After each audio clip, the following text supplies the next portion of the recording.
Hello students, indefinite pronounce आज हम लोग पढ़ें।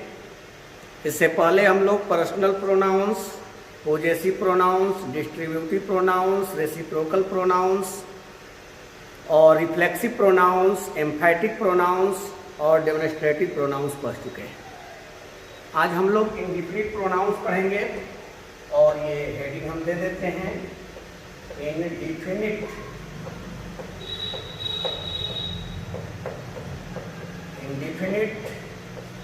प्रोनाउंस। इसको हिंदी में बोलेंगे अनिश्चयवाचक सर्वनाम।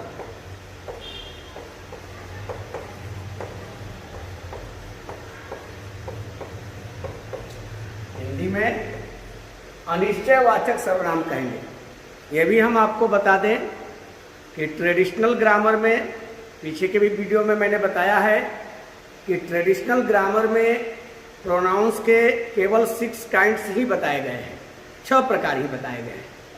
लेकिन मॉडर्न समय में हम उसे कहीं कहीं 10 या कहीं 11 में बांट देते हैं। तो जो हम लोग पढ़े थे पीछे वाले वीडियो में, डेमोन्स्ट्रेटिव जो प्रोनाउंस पढ़े हैं, इंडिफिनिट भी डेमोन्स्ट्रेटिव प्रोनाउंस ही है। अब रह गया कि डेमोन्स्ट्रेटिव प्रोनाउंस 2 तरह के होते हैं, एक डिफिनिट डेमोन्स्ट्रेटिव प्रोनाउंस और दूसरा इनडिफिनिट डेमोन्स्ट्रेटिव प्रोनाउंस। तो जो डेमोन्स्ट्रेटिव पढ़े थे उसमें डिफिनिट डेमोन्स्ट्रेटिव की हम लोग चर्चा किए थे। This, that, these, those, such, yo definite demonstrative थे। और ये जो है, जो इनडिफिनिट प्रोनाउंस पढ़ रहे हैं, वो इनडिफिनिट डेमोन्स्ट्रेटिव है। अतः हम इनको ये भी कह सकते हैं, लिख सकते हैं क्या, इन डिफिनिट डेमोन्स्ट्रेटिव प्रोनाउंस। हम इन्हें इनडिफिनिट डेमोन्स्ट्रेटिव प्रोनाउंस भी लिख सकते हैं। अब हम इसको जरा देखें कैसे डिफाइन हम लोग करें, इसका डिफिनीशन लिखें। लिख रहे हैं कि इनडिफिनिट प्रोनाउंस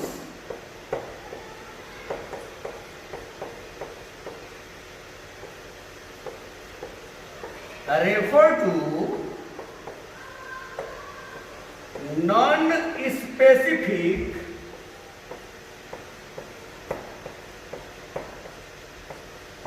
beings, objects और places। देखिए एकदम simple definition. Indefinite pronouns refer to non specific beings, objects और प्लेसेस। इनडिफिनिट जो प्रोनाउंस हैं वो जिक्र करते हैं, बोध कराते हैं, उल्लेख करते हैं किसका, तो नॉन स्पेसिफिक गैर विशिष्ट यानी अनिश्चित व्यक्तियों का, वस्तुओं का या स्थानों का। तो जो अनिश्चित व्यक्तियों, वस्तुओं या स्थानों का जिक्र करते हैं, बोध कराते हैं, वही इनडिफिनिट प्रोनाउंस है। इनडिफिनिट अनिश्चयवाचक प्रोनाउंस सर्वनाम। तो जो अनिश्चित व्यक्तियों, वस्तुओं या स्थानों का बोध कराएं, वही इनडिफिनिट प्रोनाउंस है। इसी को के कुंदन जी ने इस प्रकार जो है डिफाइन किया है। के कुंदन जी का एक ग्रामर की बुक आती है जो दिल्ली से पब्लिश होती है, तो उन्होंने क्या डिफिनीशन दिया है उसका भी मैं जिक्र कर देता हूं। इसी बात को उन्होंने कहा है और करके आप लिख सकते हैं। के कुंदन के ग्रामर के बुक का डिफिनीशन है कि द प्रोनाउंस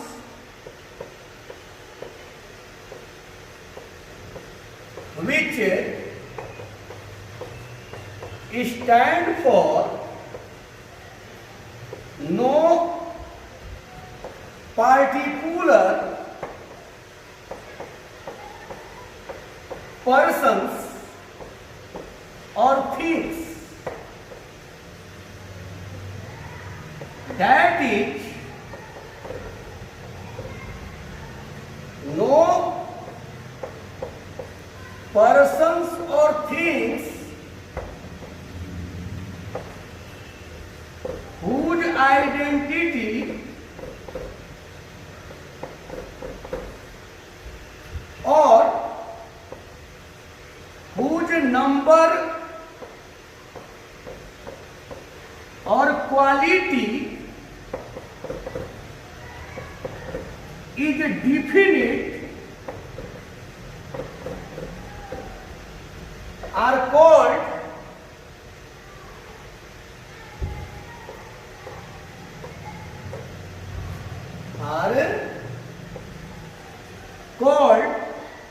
indefinite pronouns।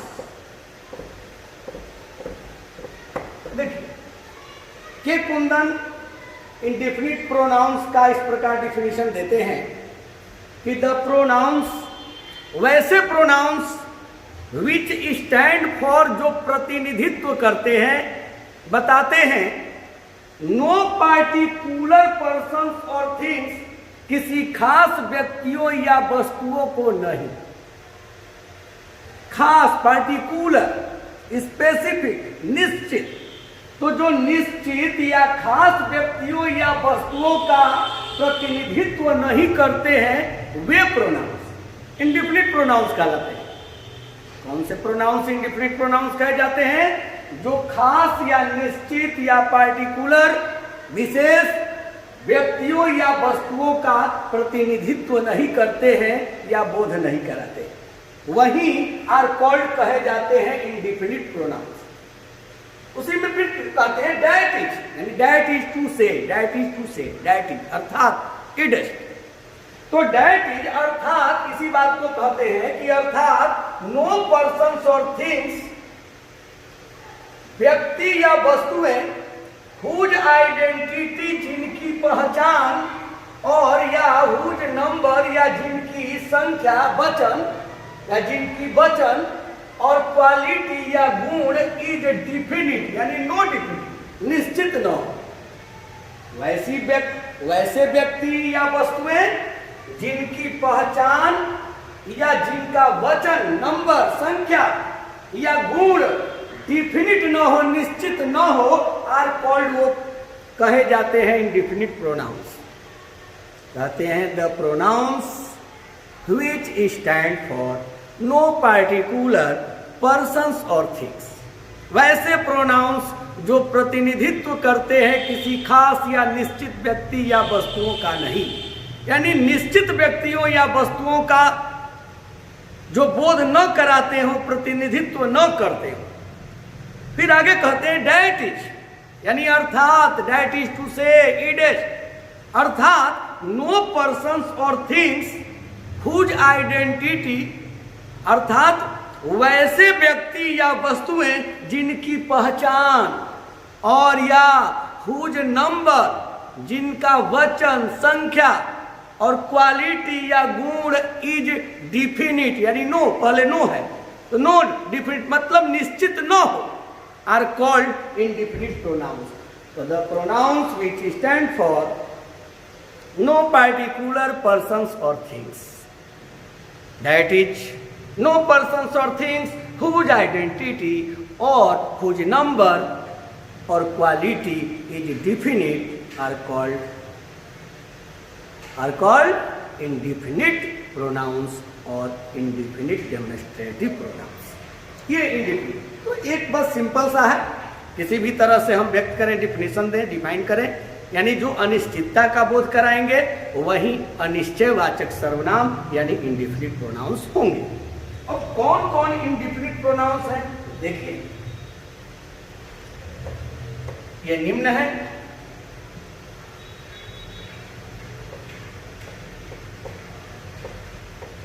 ये निम्न है। अब सुविधा के लिए हम इन्हें अलग अलग कर देते हैं। ए नंबर पर हम लिखते हैं everyone, everybody, someone, somebody, no one, nobody, anyone, anyone।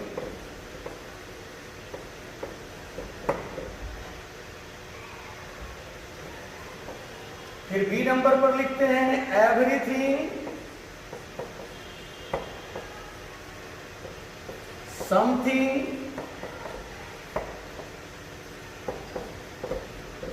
Anything and nothing.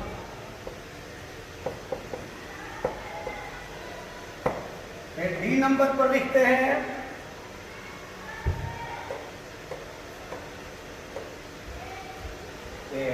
B के बाद सी नंबर पर some, any, all, few, most, enough, little, much. ये इंडिफिनिट प्रोनाउंस है, या हम कहें जिनसे अनिश्चितता का बोध, वो इंडिफिनिट प्रोनाउंस हैं। Indefinite pronouns refer to non specific beings, objects और प्लेसेज। सबसे पहले हम ए के बारे में देखेंगे, उससे पहले डी नंबर पर एक और हम डाल लें, वन। तो इंपॉर्टेंट है, एग्जाम में से प्रश्न आता है। तो सबसे पहले हम ए नंबर पर देखेंगे। ये तो आप फिर एक बार देख लें, दोहरा लें। ये आप देख रहे हैं ए में everyone, everybody, someone, somebody, no one, nobody, anyone, anybody. B में हमने लिखा है everything, something, anything, nothing. C में हमने लिख दिया some, any, all, few, most, enough, little, much, यानी जिनसे अनिश्चितता का बोध हो। और डी में भी हमने लिख दिया वन। अब हम इनको एक एक करके पढ़ेंगे, इनके बारे में जानेंगे। अगर ध्यान से आप पढ़ें तो इनसे संबंधित प्रश्नों का उत्तर देना आपके लिए आसान हो जाएगा। तो सबसे पहले हम रूल 1 देखते हैं।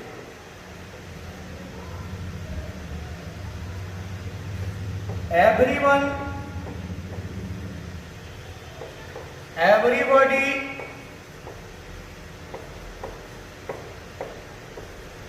someone, somebody, anyone, anybody, and no one, nobody।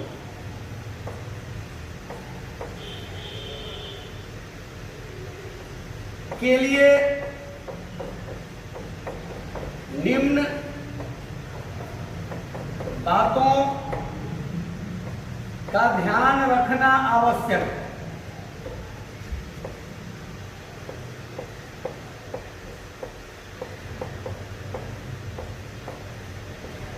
अब देखिए, जब भी आपको ये दिखाई दे everyone, everybody, someone, somebody, anyone, anybody, no one, nobody, तो आप ये निम्न बातों का अवश्य ध्यान रखें। किन निम्न बातों का ध्यान रखना है तो एक एक करके देखते जाइए। सबसे पहली बात आप ध्यान रखेंगे कि इनके साथ सिंगुलर वर्ब का प्रयोग होता है। पहला जो है आपको अपने दिमाग में ये पहली बात बैठा लेना है।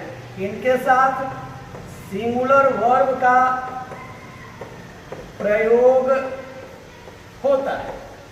ये जब भी दिखाई दे दें तो आप इनके साथ सिंगुलर वर्ब का प्रयोग करिएगा, कभी भी इनके साथ प्लूरल वर्ब नहीं होगा। अब देखिए, अगर हम कहते हैं कि यहां पर एवरी वन और ब्लैंक दे दिया गया टू गो देयर, और यहां ऑप्शन में दे दिया गया वांट और वांट्स दे दिया गया है।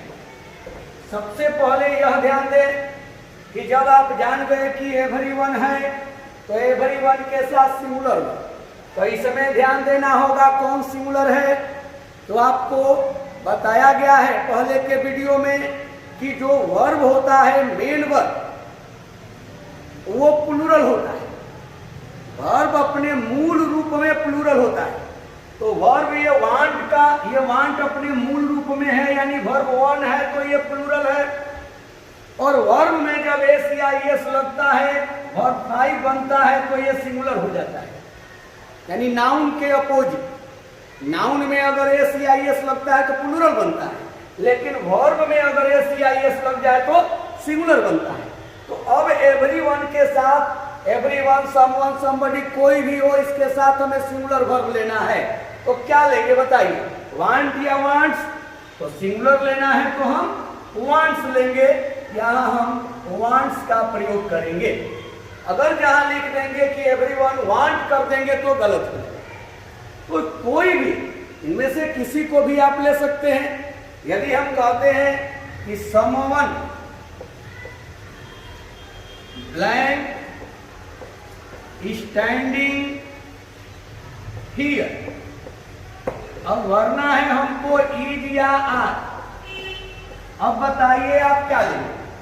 तो बताइए, अब कोई यहाँ खड़ा है तो कोई यहाँ खड़ा है समवन, जैसे ही कोई भी इनमें से देख लीजिएगा, someone, somebody, everyone, everybody, no one, nobody, anyone, anybody, आप निश्चिंत होकर के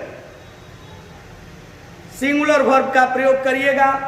तो इसमें आर तो प्लूरल है और इज सिंगुलर है, तो यहां हम किसको लेंगे? तो इज को लेंगे। ये सब्जेक्ट वर्ब एग्रीमेंट में भी इसकी चर्चा की गई है और यहां भी आपने उसका रिवीजन कर लिया है। तो ध्यान रहेगा, याद रहेगा सबको? वादा करिए याद रहेगा।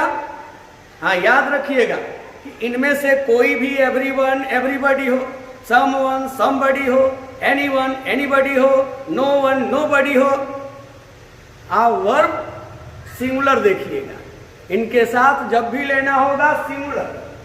अगर कहीं प्लूरल इनके साथ रखा गया है तो वो गलत है। अब आते हैं दूसरी बात, आपको क्या याद करनी है इनके लिए।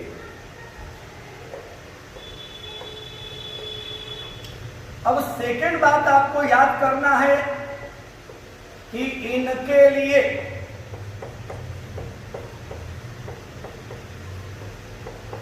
आवश्यकता होने पर ही या हिम या हीज या हिमसेल्फ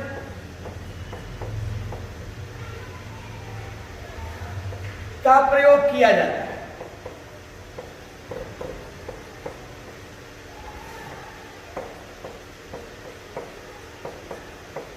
अब देखिए, चूंकि जेंडर, अब एवरीवन कहने से, नो वन कहने से, नोबडी कहने से जेंडर क्लियर नहीं होता है।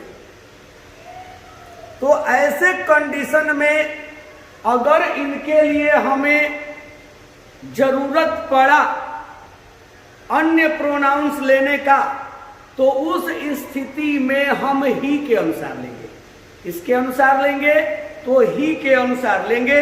अगर सब्जेक्ट के रूप में लिखना होगा तो ही, ऑब्जेक्ट के रूप में अगर जरूरत है तो हिम, पॉजेसिव एडजेक्टिव या पॉजेसिव प्रोनाउन दोनों ही होता है ही का। अब पढ़े हैं पर्सनल प्रोनाउन में इसका हम जिक्र किए हैं और पॉजेसिव प्रोनाउन में भी जिक्र किए हैं। तो पॉजेसिव एडजेक्टिव और पॉजेसिव प्रोनाउन दोनों ही होता है ही का। उसके बाद हिमसेल्फ, यह रिफ्लेक्सिव प्रोनाउन है, तो ही के अनुसार ही लेना है। किसी भी समवन हो, एवरीवन हो, एवरीबडी हो, एनीवन हो, एनीबडी हो, नो वन, नोबडी हो, इनके लिए जरूरत पड़ने पर हमें इन्हीं में से लेना है। हम सी को, हर को, ये सब नहीं लेंगे क्योंकि जेंडर क्लियर नहीं रहता है। या हम दे नहीं लेंगे, यहाँ हम यू नहीं लेंगे, वी के अनुसार नहीं लेंगे, ही के अनुसार लेंगे। अब देखिए, इससे प्रश्न आपके एग्जाम में पूछा जा सकता है। अगर जैसा कि आप देख रहे हैं कि ऑब्जेक्टिव क्वेश्चंस आ रहे हैं, कॉम्पिटिटिव जो एग्जाम्स है उसमें भी इससे प्रश्न रहते हैं, कॉमन एरर्स रहते हैं। तो अब आप ध्यान से देखिए, यदि हम प्रश्न देते हैं कि एवरीवन शुड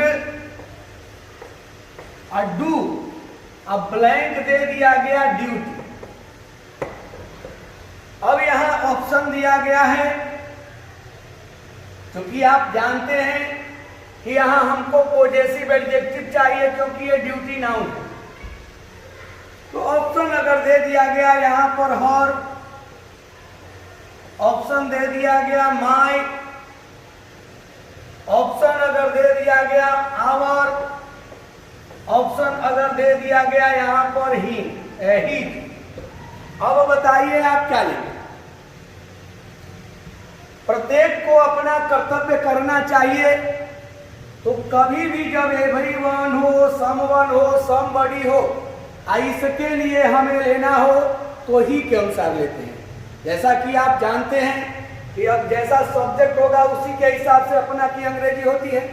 अगर आई रहता तो हम माई लेते हैं, यू होगा तो योर लेते हैं, सी है तो हर लेते हैं, ही है तो हिज लेते हैं, दे है तो दियर लेते हैं। लेकिन यहाँ एवरीवन है तो क्या लेंगे, तो इसको भी ही मानेंगे। तो ही मानेंगे तो क्या लेंगे, हम हीज लेंगे। तो यहाँ हीज हो जाएगा और हो जाएगा कि everyone should do his duty. यदि एग्जाम्पल हम देते हैं आपको,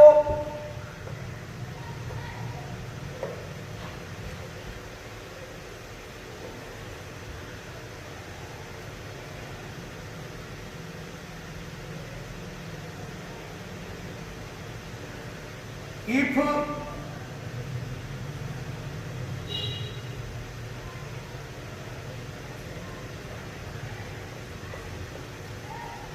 you meet someone,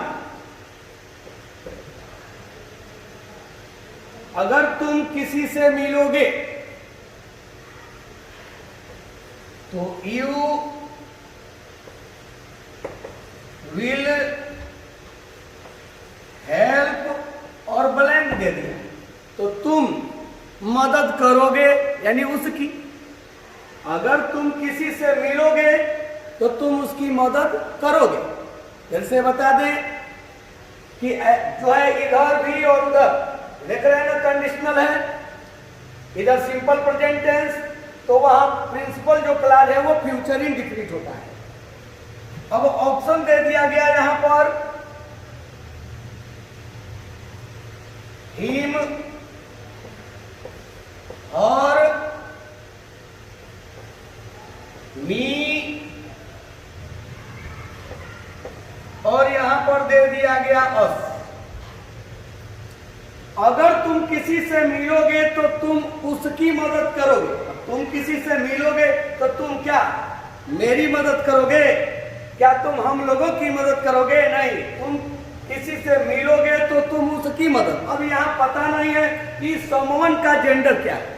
पता है कि समवन वो गर्ल है कि बॉय है।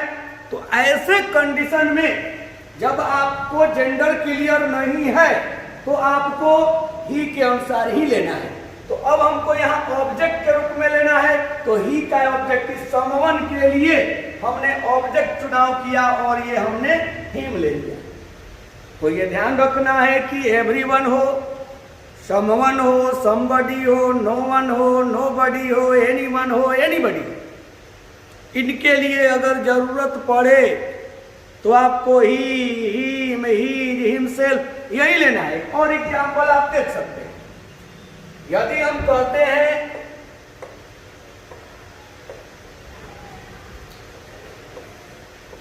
कि नो वन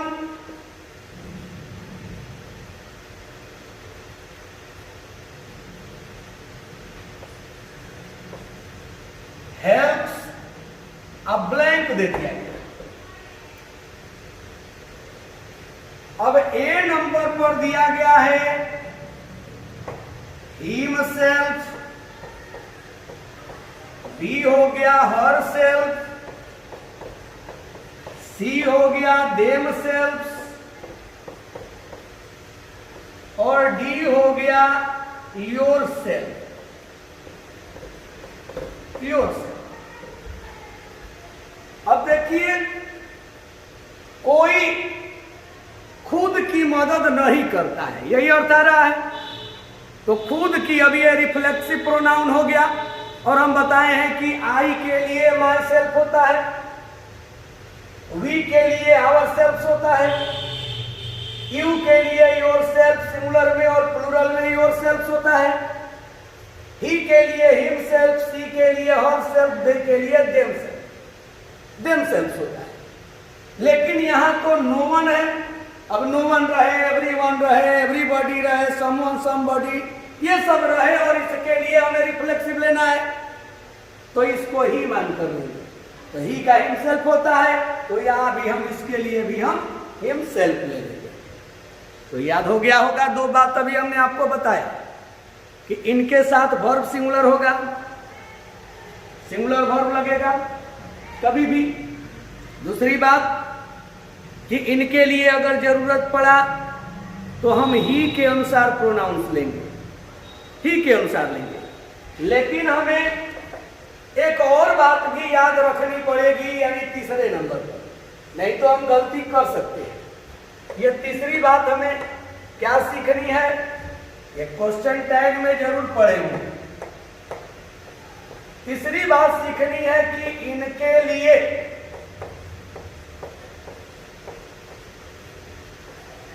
क्वेश्चन टैग में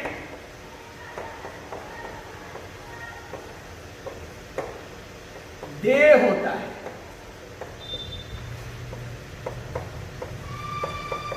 दे होता है, न कि ही। देखिए, हर जगह ही के अनुसार होगा, लेकिन क्वेश्चन टैग में इनके लिए दे होता है। और क्वेश्चन टैग तो आप जानते हैं कि अगर सेंटेंस अफर्मेटिव है तो क्वेश्चन टैग निगेटिव होता है, सेंटेंस अगर निगेटिव है तो क्वेश्चन टैग अफर्मेटिव होता है। तो देखिए,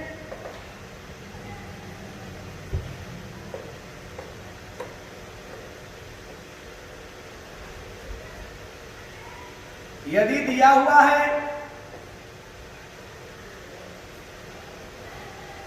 कि समवन इज वेटिंग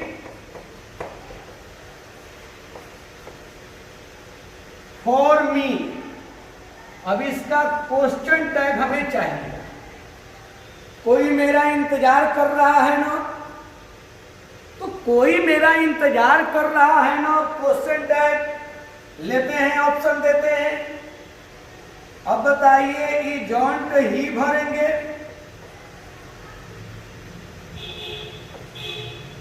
कि आरंट यू लेंगे, कि आरंट दे लेंगे, कि इजोंट सी लेंगे। बताइए आप क्वेश्चन टैग इनमें से क्या लेंगे। तो यहां पर जैसा कि क्वेश्चन टैग में जानते हैं कि ये जो सब्जेक्ट होता है इसी के अनुसार लिया जाता है, क्वेश्चन टैग में सब्जेक्ट। तो यहाँ समवन है, ऊपर हमने कहा कि समवन के लिए ही लेते हैं, लेकिन नहीं, क्वेश्चन टैग में नहीं लेते हैं, क्वेश्चन टैग में दे लेते हैं। और ये चूंकि अफर्मेटिव है तो क्वेश्चन टैग निगेटिव होगा, तो यहाँ ये होगा आरंट दे, यानी someone is waiting for me aren't they, कोई मेरा इंतजार कर रहा है ना। तो ध्यान रखना है, क्वेश्चन टैग में ही नहीं लेना है, अन्य जगह ही लेना है इनके लिए। लेकिन ये इन लोगों के लिए someone, somebody, anyone, anybody, no one, nobody के लिए क्वेश्चन टैग में आपको दे लेना है। याद रहेगा? नहीं तो फिर एक एग्जाम्पल देख लीजिए। एग्जाम्पल फिर से एक देखिए।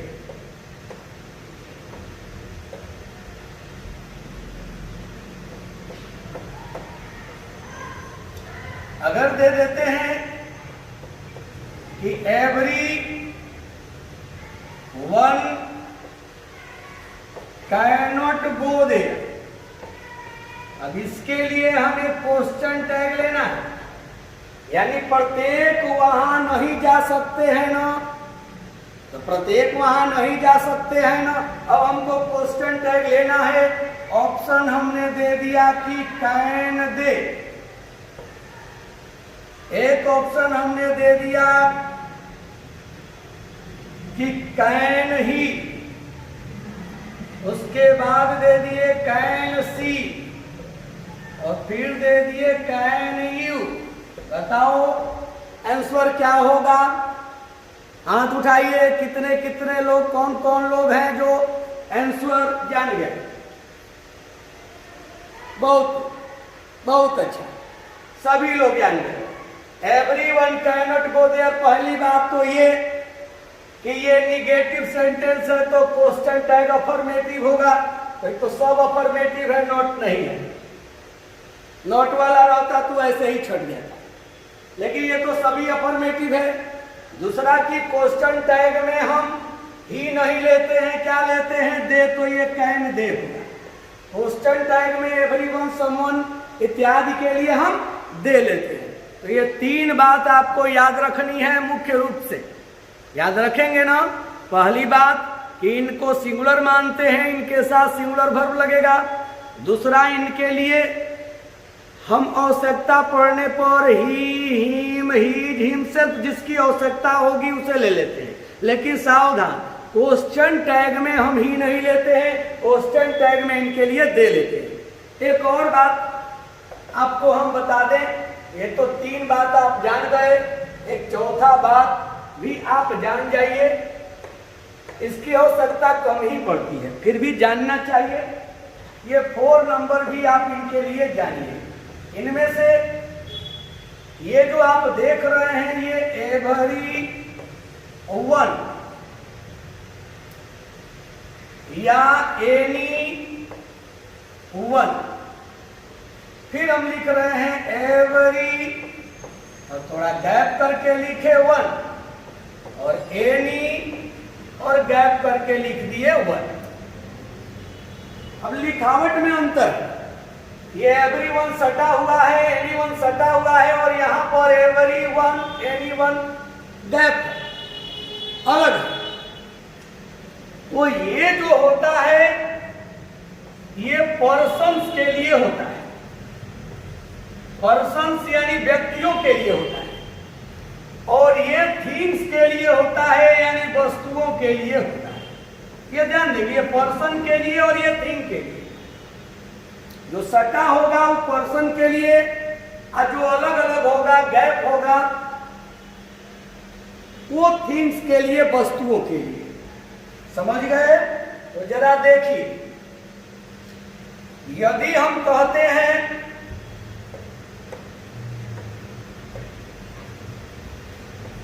कि every one is playing well, बताइए यह सेंटेंस सही है या गलत? सोच लिए। देखिए, every one is playing well, प्रत्येक अच्छे ढंग से खेल रहे हैं, तो क्या वस्तु या व्यक्ति? तो व्यक्ति, तो व्यक्ति में हम दोनों को सटाकर प्रयोग करते हैं, और ये तो अलग अलग है, एवरी अलग, वन अलग, ये तो वस्तु के लिए होता है, तो हम कहेंगे कि यह गलत है। तब तो इसको हमें सटा कर लिखना बेहतर होगा, और हम कहेंगे एवरीवन इज प्लेइंग वेल। कभी कभी इसकी जरूरत होती है, ऐसे हम लोग सटाकर या हटाकर लिख देते हैं, लेकिन जानना चाहिए ऐसा ग्रामर में कहा गया है। क्या कहा गया है? कि व्यक्ति के लिए ये एवरीवन और एनीवन सट करूंगा, दोनों सटे रहेंगे, और वस्तु के लिए अलग अलग होंगे। समझ गए? अभी देखिए और एग्जाम्पल, यदि हम कहते हैं कि आई हैव 5 पेन्स, मेरे पास 5 कलमें हैं, एवरीवन इज रेड, प्रत्येक लाल है। बताइए ये सही है या गलत? मेरे पास 5 कलमें हैं तो 5 पेन्स, तो पेन्स वस्तु है तो प्रत्येक लाल है कौन, यानी वस्तु। तो वस्तु की स्थिति में ये सटा नहीं होना चाहिए, और यहां पर आप देख रहे हैं कि सटा हुआ है, इसका मतलब कि ये गलत है। तो गलत है, सही क्या लिखेंगे? लिखेंगे आई हैव 5 पेन्स, और ये अलग अलग होना चाहिए। Every one is red. समझ में आया? तो यही चीज एवरी वन और एनीवन दोनों के लिए, यानी एवरी वन और एनीवन सटा होगा तो व्यक्ति के लिए, और अलग अलग दोनों के बीच गैप होगा तो वो वस्तु के लिए। लेकिन इसी भ्रम में न रहे। अब थोड़ा इस बात को भी जान ले, नहीं तो गलती कर बैठेंगे। क्या जान ले? ये जान लीजिए कि ऑफ के रहने पर, अगर ऑफ रहे और उसके पहले अगर लिखना हो तो ऑफ के रहने पर हमेशा, ऑफ के रहने पर हमेशा एवरी वन हटा करी अलग अलग, या एनी वन लिखते हैं, न कि एवरी वन या एनी वन। अब देखिए, अगर ऑफ रहे या उसके पहले, अभी आप जो भी देखे वो ऑफ के पहले नहीं था, लेकिन ऑफ के पहले लिखना हो तो हमेशा अलग अलग वाला ही लिखा जाता है, सटाकर नहीं लिखा जाता है, चाहे वो व्यक्ति हो या वस्तु हो। जैसे अगर हम कहते हैं कि every one of the boys is honest. अब देखिए, every one of the boys is honest, लड़कों में से प्रत्येक ईमानदार है। अब ऑफ वाले कंडीशन में, जबकि व्यक्ति के लिए ही है, हम जानते हैं कि व्यक्ति के लिए सटा होता है, लेकिन ऑफ रहने पर सटा हुआ नहीं होना चाहिए। अब ये गलत है, तो क्या कहेंगे? कहेंगे कि एवरी वन, ये गलत है, सटा कर नहीं बल्कि अलग अलग लिखेंगे, और लिखेंगे एवरी वन, गैप डालेंगे, of the boys is honest. अब ये सही है, तो ये आप याद रखिएगा। ये everyone, someone, somebody, anyone, anybody, no one, nobody के लिए हमने आपको कुछ बातों को बताया। ये अंतिम बात भी हमने बताई एवरीवन और एनीवन के लिए, तो याद रखेंगे, इसकी कभी कभी जरूरत पड़ सकती है। अब आगे हम बढ़ते हैं बी नंबर पर। अब रूल 2 के लिए चलते हैं।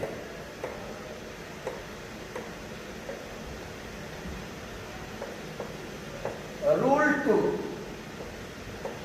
Everything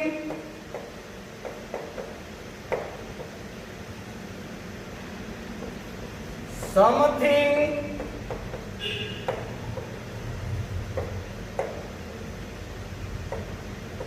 anything and nothing।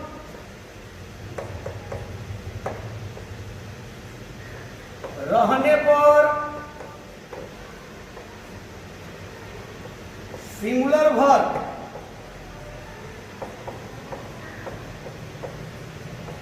का प्रयोग होता है।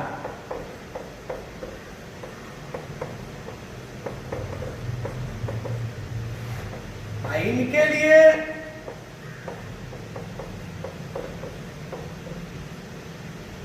आवश्यकता होने पर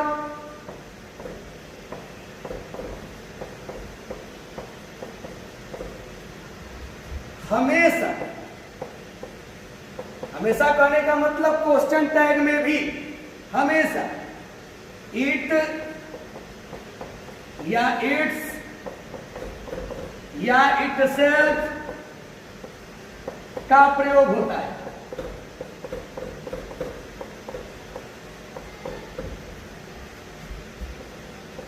अब देखिए, एवरीथिंग, समथिंग, एनीथिंग, नथिंग अगर रहे तो ये भी सिंगुलर वर्ब लेते हैं, इनके साथ भी हम सिंगुलर वर्ब का प्रयोग करते हैं। इनके लिए अगर जरूरत पड़े किसी दूसरे प्रोनाउंस का तो उस समय इट के अनुसार लेते हैं, क्योंकि इट नॉमिनेटिव भी है और इट ऑब्जेक्टिव भी है। तो सब्जेक्ट भी जरूरत होगा तो इट ही लेंगे, ऑब्जेक्ट की भी जरूरत होगा तो इट ही लेंगे, पोजेसिव एडजेक्टिव की जरूरत होगा तो इट्स लेंगे, क्योंकि पोजेसिव प्रोनाउन तो इसका होता नहीं है, और रिफ्लेक्सिव की जरूरत होगा तो इट सेल्फ लेते हैं। देखिए एग्जाम्पल, यदि दिया गया है कि every thing have his importance, बताइए यह सेंटेंस सही है या गलत? सोचिए, हम देख रहे हैं कि एवरीथिंग के लिए सिंगुलर वर्ब होना चाहिए और यहां पर प्लूरल वर्ब है, तो पहली गलती तो यहां है। दूसरी गलती यहां है, क्योंकि एवरीथिंग रहेगा तो यहां हमारा पॉजेसिव एडजेक्टिव इसके अनुसार यानी इट के हिसाब से इट्स होगा, और ये हिज भी आएगी। दो गलतियां हैं, तो क्या हम सही करें इसका? तो इसका सही होगा एवरीथिंग हैज इट्स इम्पोर्टेंस, यानी हर चीज का अपना महत्व है। तो यहां पर जब भी आप एवरीथिंग, समथिंग, एनीथिंग, नथिंग देखें, समथिंग देखें, तो ध्यान रखें कि यहां आने वाला सब्जेक्ट सिंगुलर होना चाहिए, नहीं है तो गलत है।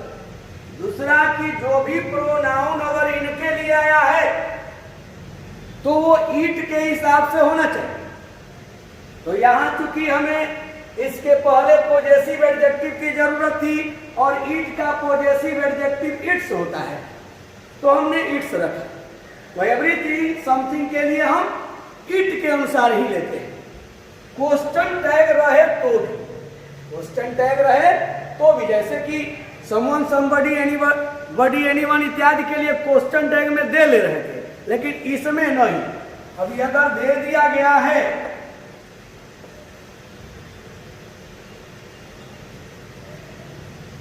समथिंग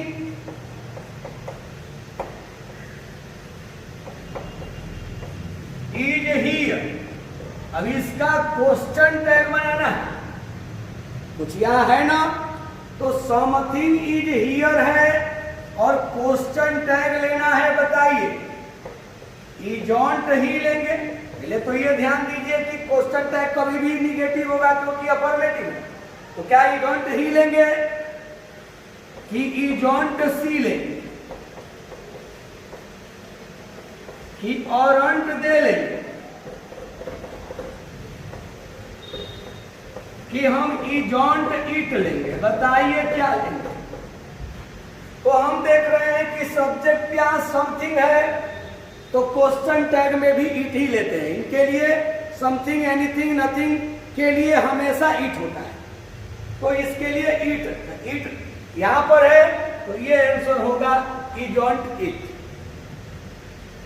तो याद रहेगा दो बात इसके लिए कि इनके रहने पर, यानी समथिंग, एनीथिंग, नथिंग, एवरीथिंग के रहने पर सिंगुलर वर्ब और प्रोनाउन की जरूरत पड़े तो इट के अनुसार लेते हैं। इट के अनुसार ही आवश्यकता होने पर, अब इट सब्जेक्ट रूप में लेना होगा तो इट, ऑब्जेक्ट रूप में लेना होगा तो भी इट, पॉजेसिव एडजेक्टिव की जरूरत पड़ जाए तो इट्स, पॉजेसिव प्रोनाउन तो होता नहीं है, और रिफ्लेक्सिव प्रोनाउन की जरूरत पड़ जाए तो इट सेल्फ लेते हैं इनके लिए। अब हम आपको रूल 3 बताने जा रहे हैं। रूल 3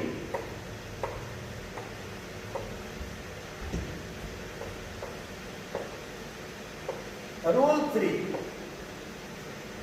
आराम से पढ़िए, घबराइए मत। तो रूल 3, अब रूल 3 क्या है? अब हम लेते हैं सम एनी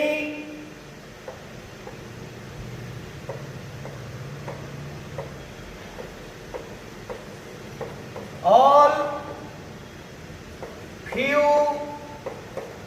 most enough।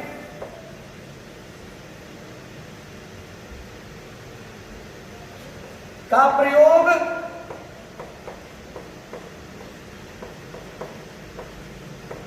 व्यक्ति और वस्तु दोनों के लिए होता है।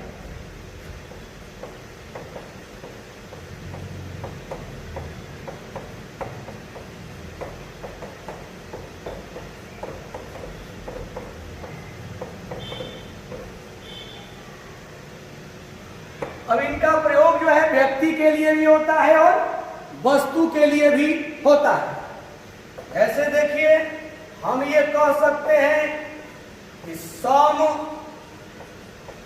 Of the boys are honest. ये लोग एडजेक्टिव भी बन जाते हैं। एडजेक्टिव में इनको हम विस्तृत पढ़ाएंगे, लेकिन जब ये अकेले आते हो, अगर यही सम बॉयज कह दें तो एडजेक्टिव हो जाएगा सम, लेकिन सम ऑफ द बॉयज हमने कह दिया तो ये सम प्रोनाउन हो गया। तो सम ऑफ द बॉयज आप देख रहे हैं, बस ये व्यक्ति के लिए भी सम आया है।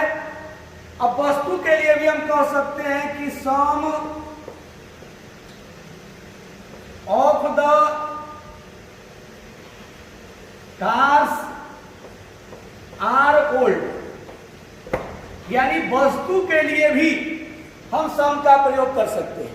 यानी कारों में से कुछ पुरानी है, तो ये सम हो, एनी हो, ऑल हो, फ्यू हो, मोस्ट हो, एनफ हो, इनका प्रयोग हम व्यक्ति और वस्तु दोनों के लिए कर सकते हैं। अब एक चीज और हम आपको बता दें यहां पर,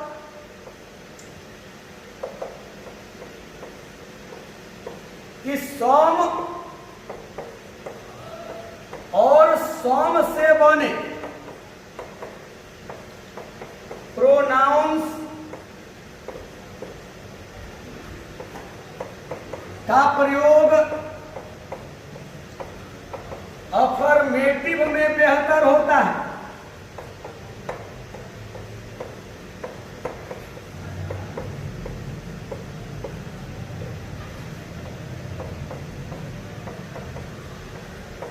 और एनी या एनी से बने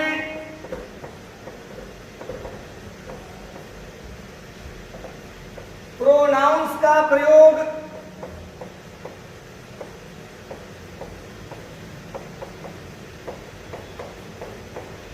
निगेटिव में बेहतर होता है।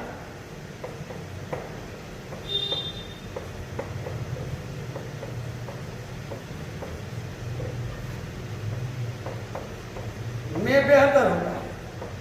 अब देखिए, सम और सम से बने प्रोनाउंस अफर्मेटिव में प्रयोग किए जाते हैं, अफर्मेटिव सेंटेंस में, सकारात्मक वाक्य में।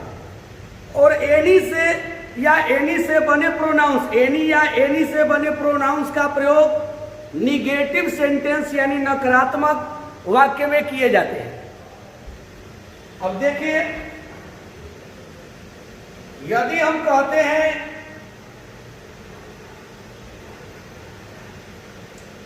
कि आई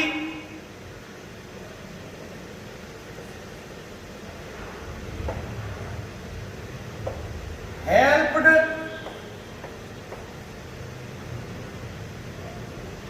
एनी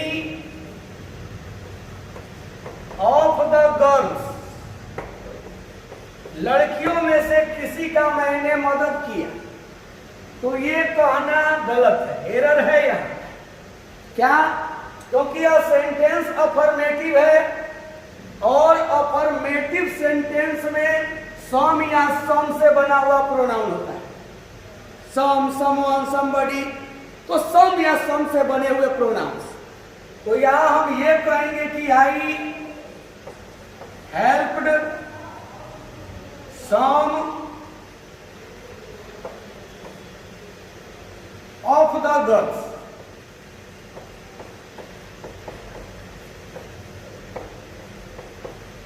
अब ये I help some of the girls, यानी मैं लड़कियों में से कुछ की मदद की।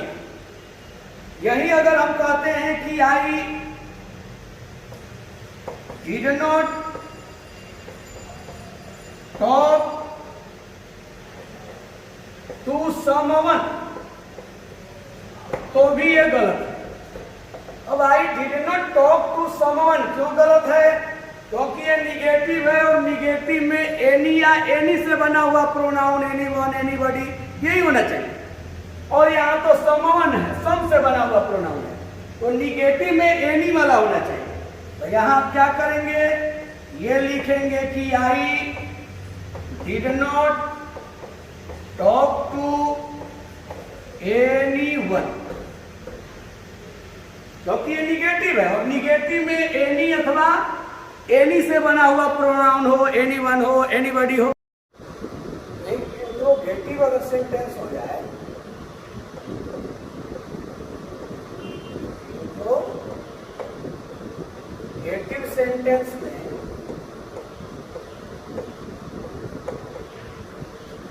सम या एनी का प्रयोग होता है।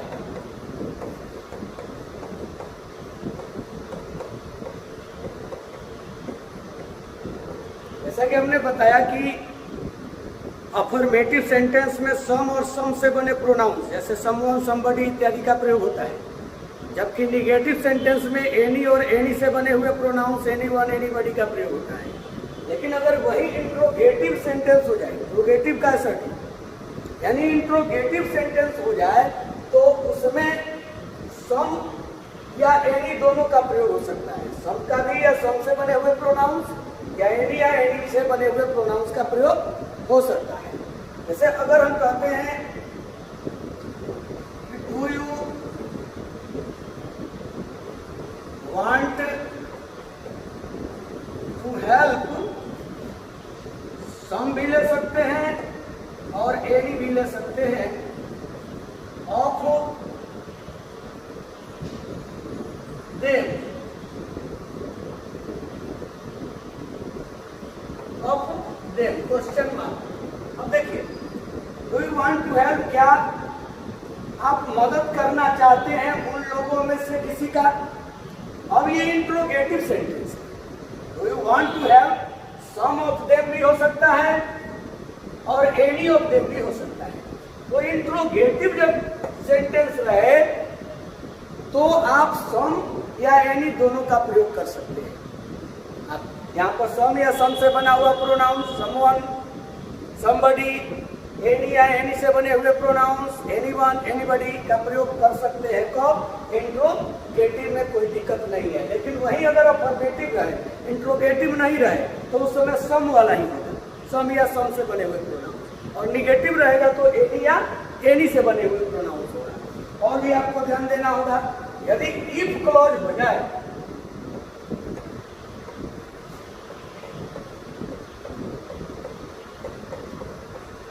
इफ क्लॉज में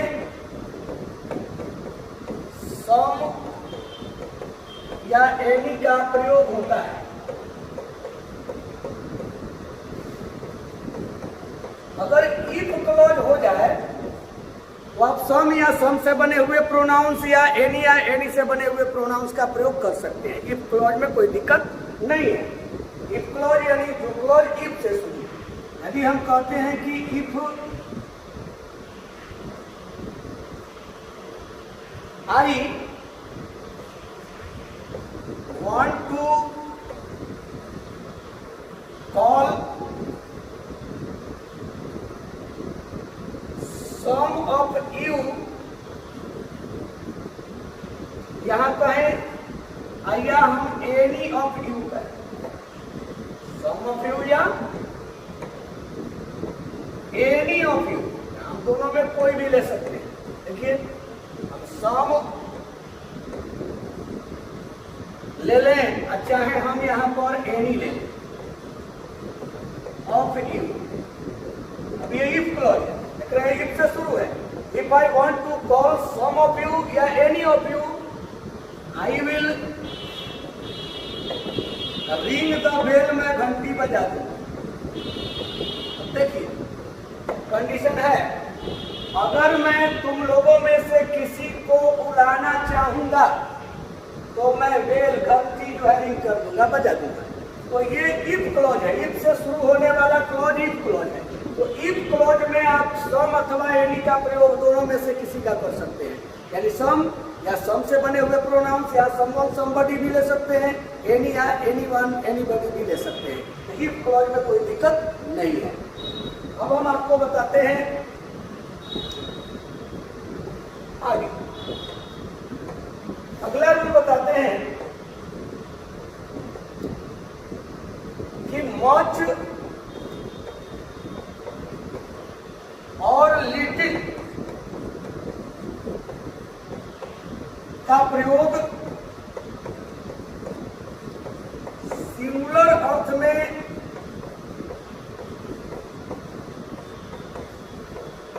केवल वस्तु के लिए होता है।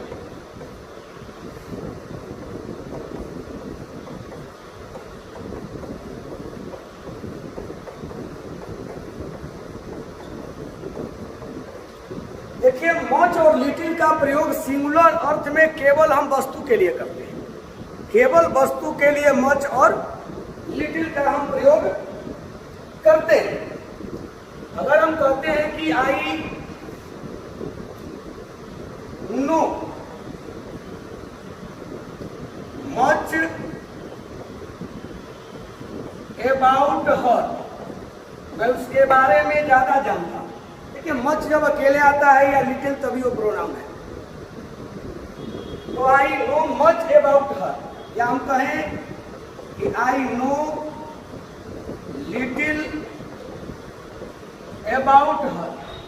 तो ये मच और लिटिल जो है वो वस्तु के लिए आते हैं और वो भी सिंगुलर अर्थ में आते हैं। अब अगला रूल बहुत इंपॉर्टेंट रूल है, इससे बहुत बार इंटरमीडिएट में प्रश्न पूछे गए। अब देखिए वन के वन एक सिंगुलर इंडिफिनिट प्रोनाउन है।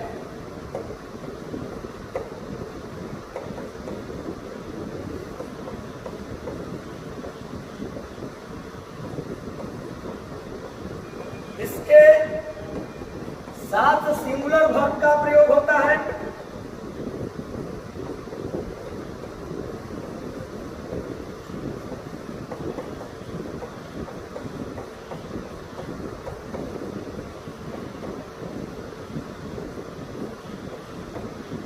और आवश्यकता होने पर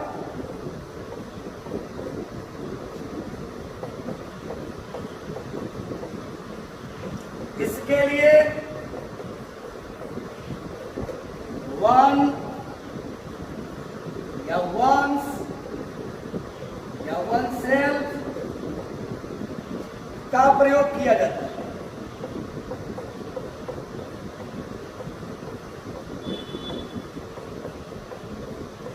का प्रयोग किया जाता है।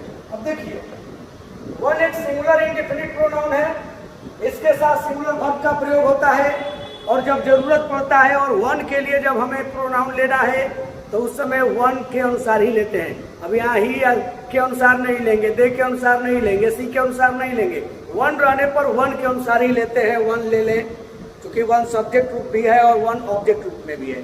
पॉजेसिव के रूप में जो है कि वंस होता है और रिफ्लेक्सिव के जो है इसका वन सेल्फ होता है। अब देखिए यदि दिया गया है प्रश्न की वन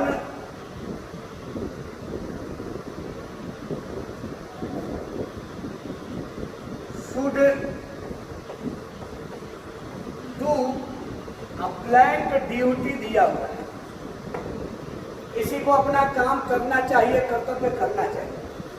अब यहाँ ऑप्शन में दे दिया गया है हीट और वंस अधिक। अब जैसे ही आप जानते हैं कि अगर यहाँ पर जो सब्जेक्ट होता है उसी के हिसाब से यहाँ पॉजेसिव एडजेक्टिव लेते हैं, तो आप जानते हैं कि अगर समवन, समबडी, एवरीवन, एवरीबॉडी रहता है तो ही के अनुसार यानी हीज होता है। लेकिन जब वन हो जाए, यानी समवन रहता तो हम ही के ले लेते, लेकिन जब वन रहेगा तो उस समय आपको वंस लेना है, भूल के भी हीज के पास नहीं जाना है। अगर यही someone, somebody, everyone, everybody, no one, nobody, anyone, anybody रहे तो हीज लेना है। लेकिन वन अगर प्रोनाउन रहे, इंडेफिनिट प्रोनाउन, तो उस समय आपको वंस ही लेना है, वन के हिसाब से लेना है। यदि हम कहते हैं कि वन हॉट ब्लैक, अब बताइए यहां पर हिम सेल्फ लें कि वन सेल्फ लें कि हर सेल्फ लें कि इट सेल्फ लें, बताइए आपकी हम यहां क्या लें? समझ में आया? जैसे ही वन तो वन के लिए रिफ्लेक्सिव, किसी ने खुद को चोट पहुंचाई, simple past tense. One hurt, किसी ने चोट पहुंचाई, सेकंड फॉर्म में खुद को, तो स्वयं के लिए अगर जब वन है, अगर यहाँ समवन रहता, समबडी रहता तो हम हिमसेल्फ ले लेते, लेकिन जब वन रहे तो वन के अनुसार ही लेंगे और ये वन सेल्फ होगा, वन हर्ट वन सेल्फ, किसी ने खुद को चोट पहुंचाई। अब देखिए वन के बारे में एक और जानकारी प्राप्त कर लीजिए। सिंगुलर नाउन के रिपीटिशन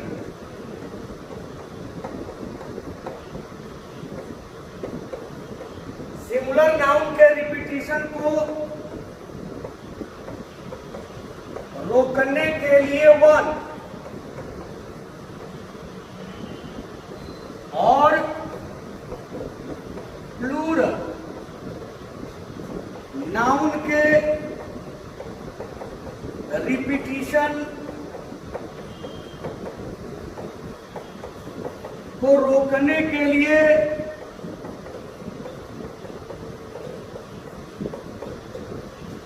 वंस का प्रयोग किया जाता है।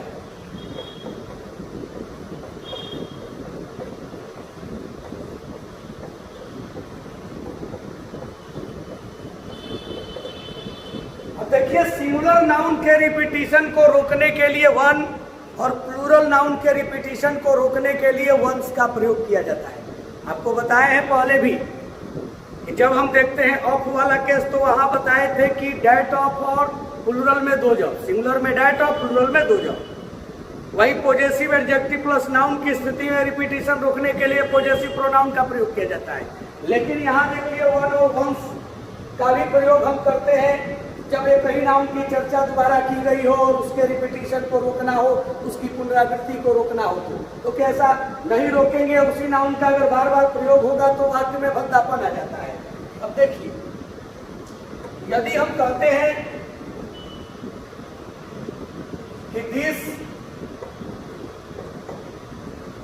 Is a new car but